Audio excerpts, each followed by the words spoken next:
Well, guys, there's this blonde item that's going around that has people speculating that Cardi B is cheating on Stefon Diggs because he is spreading his seed far and wide. Even though Cardi B is very much pregnant. So, the blonde item says even though she is pregnant, the father has 3 or 4 other women pregnant right now. The former A-list rapper is hooking up with another guy. Do I feel like Cardi B is cheating on Stefon Diggs? No, I do not. For the simple fact that Cardi B seems like such a lover girl. Like when she was with Offset for them 7 years, he was cheating on her publicly, and she was steadily taking him back, trying to make their marriage work, until she was finally done. And that's when she cheated on Offset with Stefon Diggs, even though she was pregnant with Blossom. Cardi B also looks like she's in love with Stefon Diggs, and she's actually trying to give this relationship a try. She speaks about it all the time, how happy she is, and how love and safety make her feel. But the only thing I'm thinking about is like, do they have some agreement where he can sleep with other women or what? Because Cardi B can give birth any day now. And Stefon Diggs still has babies. That's bacon. Mind you, they've been together for over a year. Cardi B, who is pregnant with Stefon Diggs' baby, is allegedly cheating on him with a new man. Now, Stefon Diggs has also gotten multiple other women pregnant, and one woman is actually allegedly due the same week as Cardi, so he's obviously been straying as well. And Cardi was probably getting tired of it, so she allegedly found herself a new man to hook up with. And the blind item reads, even though she's pregnant and the baby's father already has 3 or 4 other women expecting 2, this former A-list rapper is still hooking up with a new guy. And again, this allegedly Cardi B cheating back on Stefon Diggs. Since we're speaking on this, I can't call Lord Giselle his alleged baby mama anymore because yesterday the paternity test confirmed that Stefon Diggs is the father of her daughter, Charlie Harper Diggs. So anyway, she was on Instagram Live the other day and she showed off what appeared to be a baby bump. And then after that, she decided to go off on people and say, hey, no, I'm not pregnant. I just had a baby. Even though she's making it seem like she is pregnant. I just had a baby. Are you guys slow? Yo, mama. She was posing with her belly, taking pictures as if she were pregnant again. And when people saw that, they started thinking that she was pregnant by Stefon Diggs yet again after he wasn't already claiming their daughter. But like I said, the paternity test confirmed that he is the father of their daughter. Well, moving on to the next topic. It seems like Cassinet is getting exposed by his girlfriend Gigi's mother after she took to her Instagram Live and she basically said that Cassinet tried to turn her daughter Gigi against her and told her that being around her mom would ruin her reputation. So, anyways, Ash, who is Gigi's mom, took to her Instagram Live, her Instagram story to basically talk about this situation. And some people were wondering why she's reacting to a 10-month-old video. And it seems like somebody brought this video to her attention. So, she took to her Instagram story and said, it's been brought to my attention that my daughter Gabrielle went on the internet, something I have never done in her whole 21 years of life, and spoke on experiencing life in a way that sounds like no child should, lol. I swear I'm kind of losing my words on this because this is an effing joke to me at this point. Anyone who knows me knows I don't play about my kids. There's nothing I won't do for my kids. I don't miss those that involve my kids. I live my life for my kids. This kid doesn't know a bad day because of me. I will be speaking on this. You went on this free app and thought it was safe to say that you went through life not feeling loved, and that you went through life feeling alone. What the F? She continues and says, what you won't do is play with my position as a mother. The is these kids do for likes, clicks, and views. And now we must add the word sympathy. Should we be against the law? This is diabolical. And for you to say you went through life alone and didn't feel loved makes me sick. Sick. No matter what your father didn't do, I did by myself, and I did it on a major level. She adds her and then says, you don't know what the F it's like going through life alone. The little girl was overly loved. That's the problem. You ungrateful, disrespectful, mean little girl. Look how she's talking to Gigi. Anyway, she says, oh, I'm sorry. She says she went through life alone, not feeling alone. Never have you ever. Wow, girl. You are constantly trying to diminish my blood, sweat, and tears because of your own identity issues. But I promise I won't let you. I've done nothing but love you silently, loudly, publicly. But it's okay. I'm definitely gonna be on this as soon as I can actually come down. Y'all know I'm super private. So in Gigi's video that I'm about to play, she basically said that her parents provided her with all the materialistic things. Yeah, they were there, but she felt like she didn't have anybody to talk to about the things that she really wanted to talk about. So that's why she felt like she was living alone.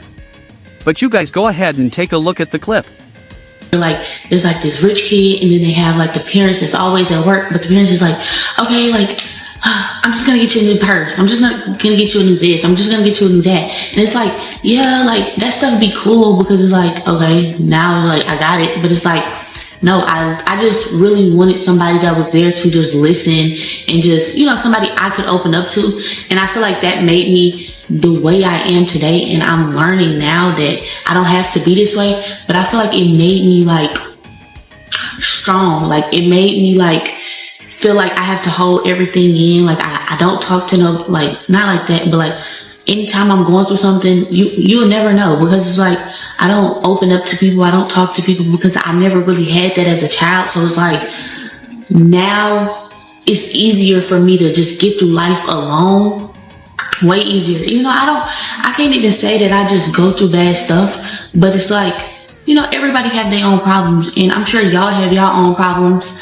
Y'all moms have their own problems, you know, but I feel like if you have a child, the best thing you can do is just be emotionally connected with them. Like, yeah, you can get your child the world, but really just listen. Like, if I have children, I took what my parents did, and, you know, I'm definitely gonna apply it to my life. Like, I can say one thing, my parents did show me, like, an amazing lifestyle. Like, we always lived in a very nice house, always had very nice cars, always had very nice clothes, always had, you know, like the newest of everything. So it's like, yeah, they show me that, but it's like when I have a child, I want to be able to give them that, and I want to be able to give them me emotionally, because I don't want my child to feel like they can't talk to me or they can't come to me or they can't, you know, because I know the feeling of that.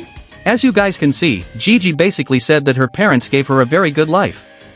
She didn't need or want for anything. She just felt like she was living alone because she felt like she couldn't really talk to her parents. But anyways, her mother took to Instagram Live, and she had to get some things off of her chest. So you guys go ahead and take a listen. I am exhausted. I don't even think, since I seen the video of Gabrielle saying that she went through life,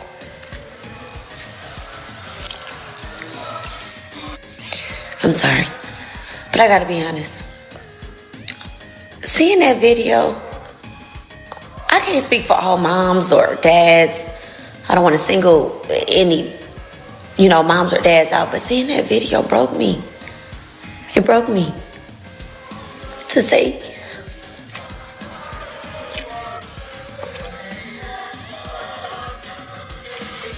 that you went through life alone, feeling alone, that you didn't feel loved is crazy.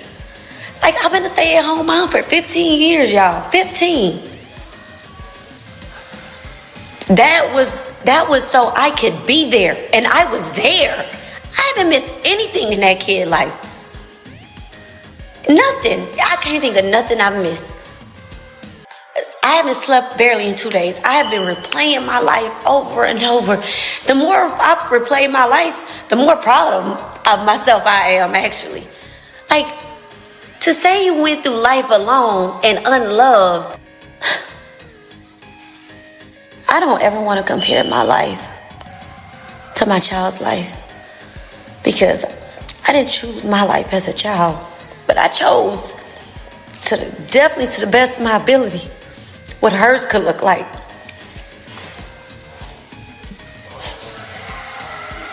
Like, girl, you don't even know what a fucking bad day is. And that's just how I feel. Some people could think I'm wrong, but that's how I feel. That's how I stand 10 toes down. Like, there is kids that's going through life alone and unloved, and I can advocate for them. I didn't have a mom. I didn't have a dad. I didn't have grandparents for real. I didn't have family like that. You know what I mean? Like, my life was really, really hard, you know, especially due to my mom. But, which is why this hurts so much. Even throughout my life, like, with the things my mom have done. My mom didn't even give me a decent life. We were poor. I was poor. It was years. It was sometimes some years I only had one pair of shoes, no socks. Some years I only had one pair of shoes, no socks, no matching socks, no clean panties, no this, no that. Nothing. And I still to this just 2-3 years ago, I took my mom to Turks with my kids, trying to rekindle with my mom. Still, throughout my life, I tried to here and there rebuild my relationship with my mom. Because who wants to go through life without their mom? I have told Gabrielle, no matter what, baby, I love you. You're not gonna go through this life without. As long as I got blood, sweat, and tears and breath in my body, you're not gonna go through this life without me. She never had to. I think that's why this just hurts so much.